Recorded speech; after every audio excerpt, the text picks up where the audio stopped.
It's been said that art is a universal language, and Brian Jungen is an artist who speaks truth to power, whether he's deconstructing Nike Air Jordans or plastic patio chairs and giving them new life. You can find that striking exploration at a new exhibit at the Art Gallery of Ontario. Here for more is artist Brian Jungen and Kitty Scott, curator of modern and contemporary art at the AGO. Welcome to you both. I was at the show and I was completely blown away at how beautiful it is. Thank you so much for being here. Oh, you're welcome. So before we start the conversation, I've got a clip from a documentary series called Art in the 21st Century, and then we'll start our conversation. All right. Sheldon, please roll. I used to make artwork because I thought I could hide behind it. And that turned out not to be the case. My artwork became so tied up with my identity, especially as Native Canadian, that it was almost impossible to talk about my artwork without my identity. In that clip, you say something that I think is really interesting. You say, I used to make artwork because I thought I could hide behind it. Why did you want to hide, and from what were you hiding?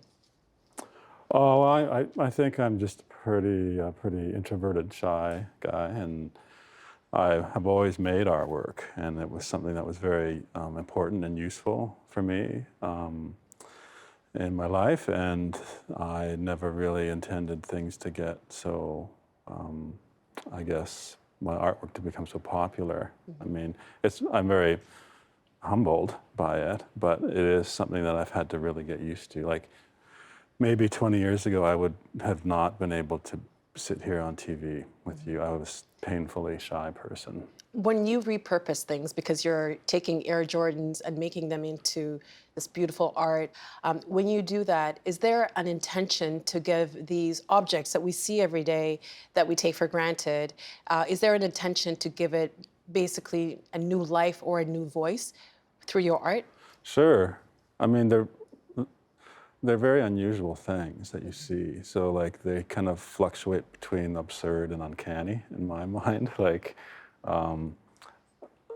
I like that people actually see the end result maybe first, that I make this sort of like mask or creature with trainers, but they don't necessarily see the Air Jordans first. They see what I've made with it, and then they realize what it's made out of, and it gives it a kind of a spark or a life, like you say. Well, in the clip that we just saw, we saw the golf bag towers. And Kitty, they're part of the permanent collection at the Art Gallery of Ontario. And they're part of this show as well. As a curator, what do you find compelling about those pieces?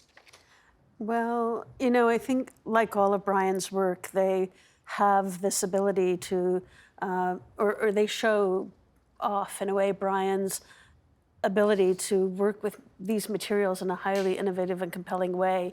The idea that you might go out and buy, 20, 30, 40 golf bags. Can you imagine the whole process of going to the store to do that? And you probably need to rent a truck to do all that. You bring them home, you cut them apart, you realize you can actually, stretch these over sonotubes and make these incredible sculptures that really have some kind of connection to actual Northwest Coast poles, but they're nothing like a totem pole, right? They're structures made out of cardboard and golf bags, in a sense. So that ability to transform the kind of elite sporting accessory into something completely different is, it's almost, a very particular kind of ability. And you do go back to sports. You mentioned the golf bags, the Air Jordans. What is it about sport that you find inspiration in? Oh, I just see from my own Indigenous community how important ceremony and tradition and ritual is for the strength of a community. So I kind of see sports in a much more global way, fulfilling the same sort of function. So there's, as we've seen with the Raptors, that they reached in the championships and so many people rallied around them. It becomes like this very unifying event, and it's really wonderful to see that. Like that's, I think, the best thing that can happen out of sports. The community, right? Yeah, yeah. You've said that you get an illicit thrill from buying Air Jordan basketball shoes and then cutting them up in order to create art pieces, including the masks that you've made. What first inspired you to use consumer culture to reimagine traditional Indigenous objects? I think in the late 90s, I used to spend a lot of time in New York City. I lived there for a while.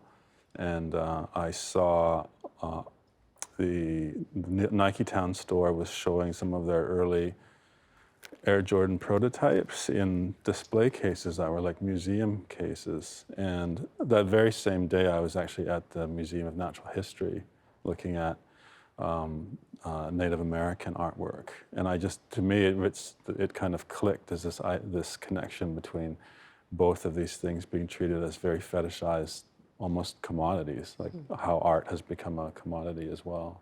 Well, with Jordans, there's a subculture that collects like the Air Jordans, Sneakerheads.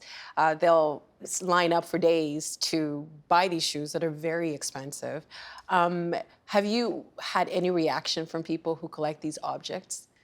Well, yeah, sure. I mean, I'm not a sneakerhead, so I don't have the same sort of like obsessiveness about them. I just look at them as raw material, so I don't like keep them in special places. Like I cut them up. So that's, I guess, when you were saying like how I had an illicit thrill in it, because they're so expensive, and I knew that that some people would find that there's almost a sacrilegious like act to what I was doing. But on the other hand, I kind of turned them into something that's going to be cared for in a museum for a long time. So it's like I've kind of extended their life, or their trajectory. And they probably have more worth now.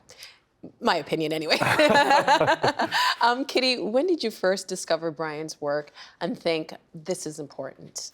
Yeah, I first visited Brian in one of his studios where he was actually at the Art Gallery in Vancouver, and he was making Shapeshifter, his first whale, out of the plastic patio chairs.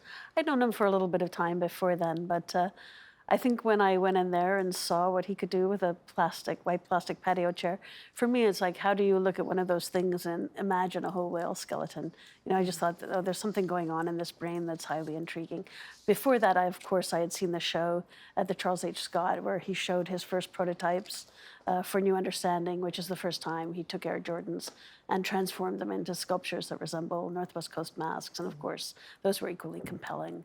So yeah, I was just blown away It's by what he was breathtaking. doing. We've talked about the whale skeleton. We'll show that in a little bit. But we have another clip from the documentary I showed earlier, Art in the 21st Century. Let's take a look.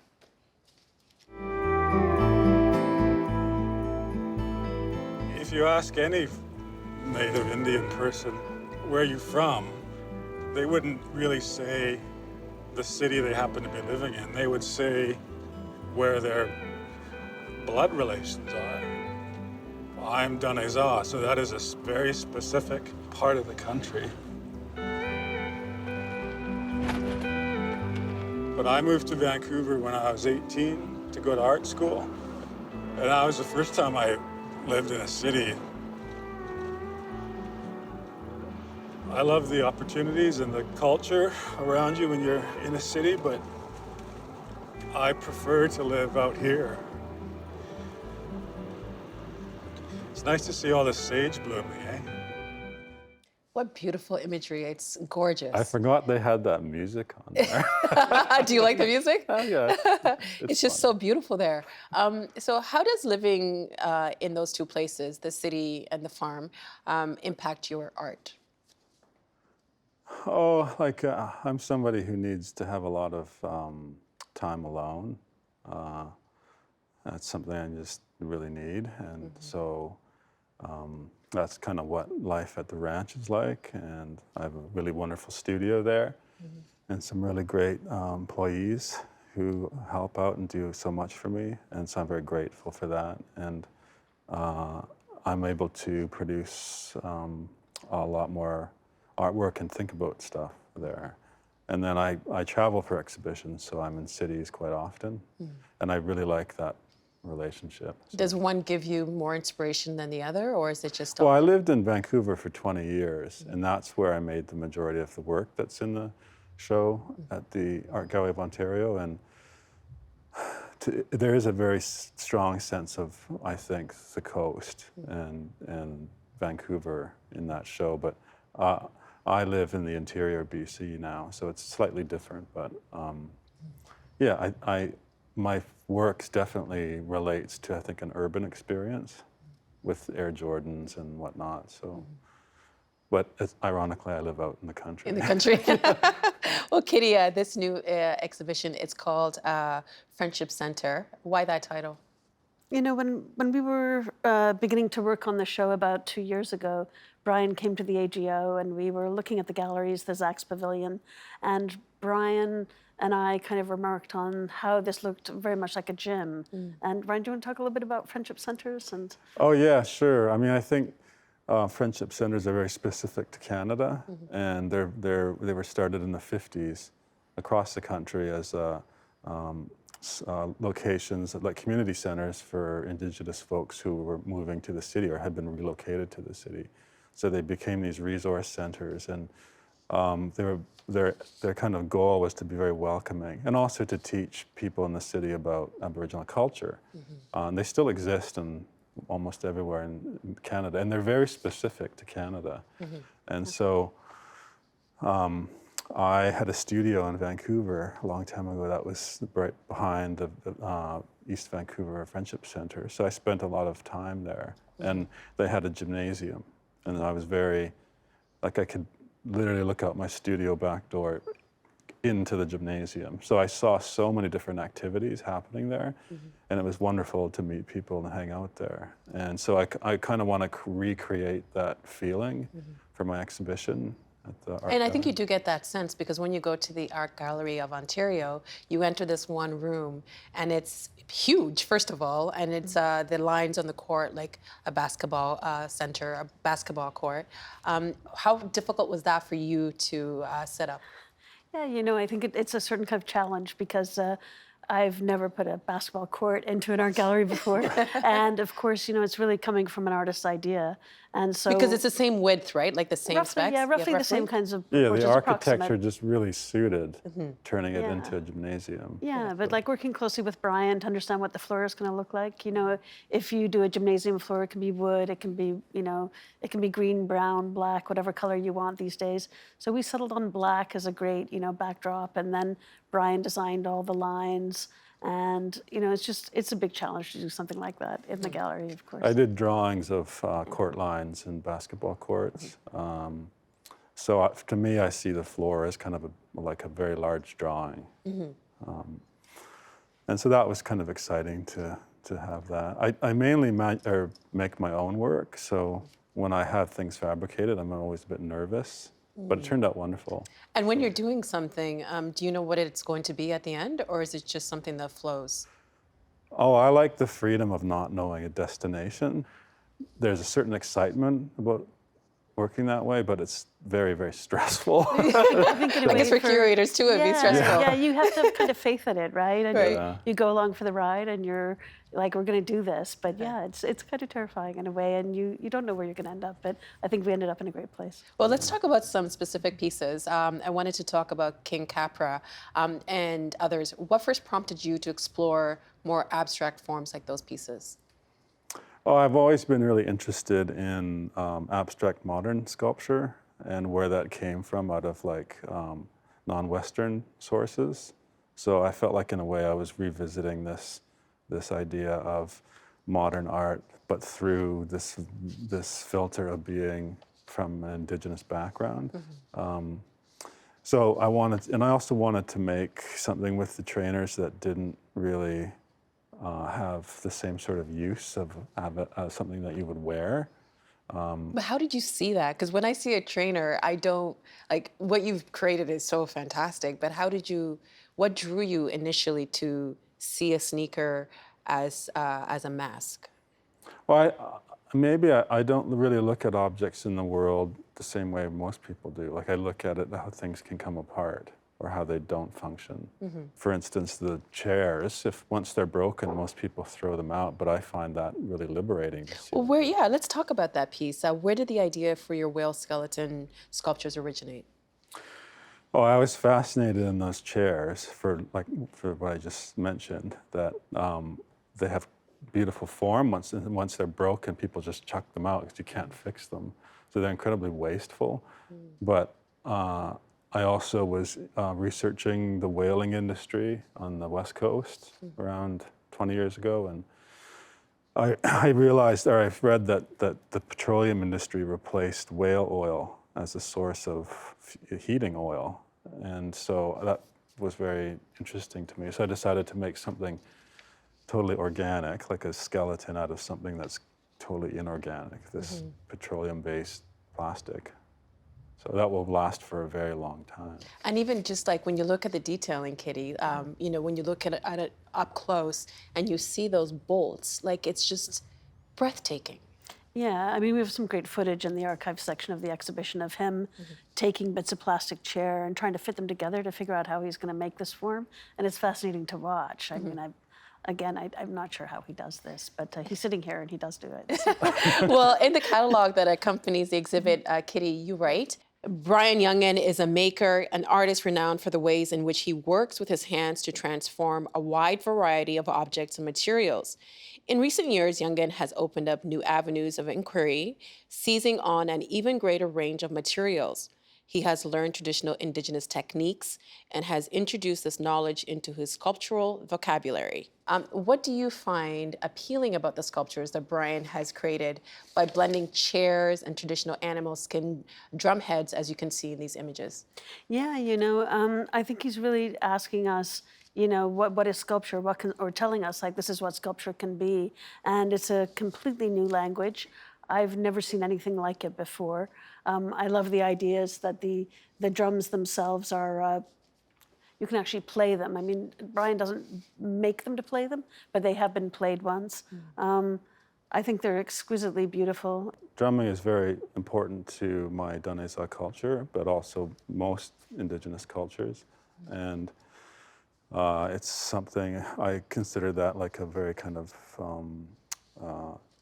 First Nations technology, learning how to use hide. And that's something that I kind of learned through my family and researching. And so I wanted to use that technology to make something that's very kind of like unusual and new, like move it out of the realm of something that's very traditional. And when you were making the drums, you considered the sound. Was that important to consider as well? Well, yeah, sure, because I knew that we were going to be playing them. We just played them once, just kind of like as a way to break them in or honor them. So. We have another image to show, another piece. Kitty, tell us about Brian's sculpture, The Prince, which we can see right now. Yeah, that's a fantastic work. I think almost when you meet Prince at the front of the exhibition, it's you know, modeled after a kind of cigar store Indian that you would see outside of the tobacco shop at a certain period. And I think this was something that was sort of permissible in culture for a period of time. It no longer is. But you know, for Brian to go in and to work with baseball gloves, softball gloves, you know. Take them apart, put them back together to create this form. He actually built the form up on a human body to do this. The figure itself is quite intimidating. It's not necessarily a welcoming character or purely a sign. And I think that when Brian was building this on one of his model's bodies, the model was holding a baseball bat, and it was quite menacing. You can also connect a form like this to you think about sports and you think of the way Indigenous names have been used in sports. So you have various team names that take after sports culture. So that kind of thing comes up. And I think with Brian's work, there's continually this questioning about the way indigeneity kind of, you know, seeps into our culture. And then at many times we're kind of reevaluating these things right now because they're not always Is this is that just to follow up with what Kitty said? Is this a way for you to challenge us to reconsider what we think is Indigenous art? Yeah, so that's kind of a good starting point. And sometimes, like with that piece, I was very interested in just the materials as well. So the baseball glove, because it was fairly easy to take apart.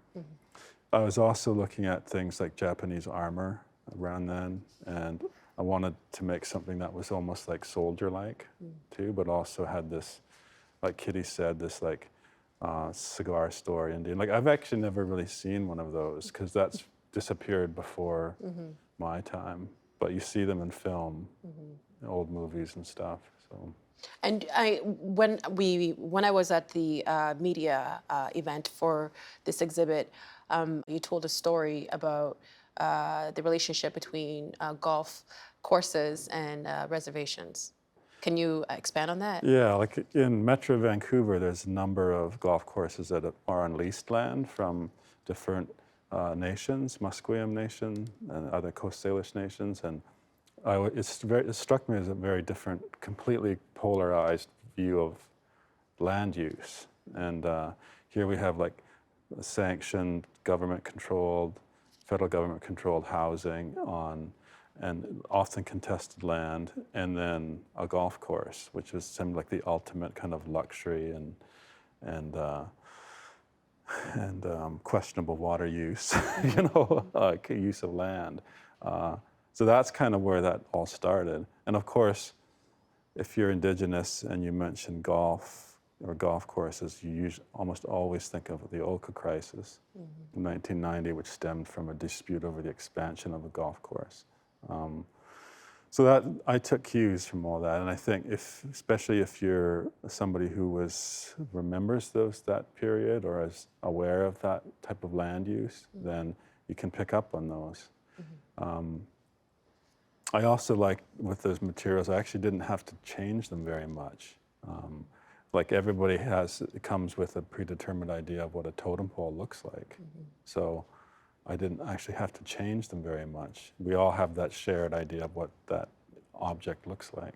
Yeah, and yet in some ways they look nothing like a totem pole, right? I think it's really interesting too that it seems like nothing goes to waste with everything that you use. Is that important for you too? Yeah, I mean, I try not to waste, and I try to recycle as much as possible. I made a whole series of these very large tortoise shells that were big enough to walk into out of recycling and garbage bins, and they were all recycled into other stuff. But I also knew that like I wanted to use as much of that material as possible rather than just, you know, throw away the scraps kind of thing. Yeah, and I think there's a way, as his facility has grown with the sneaker, that he's found a way to use every part of the sneaker.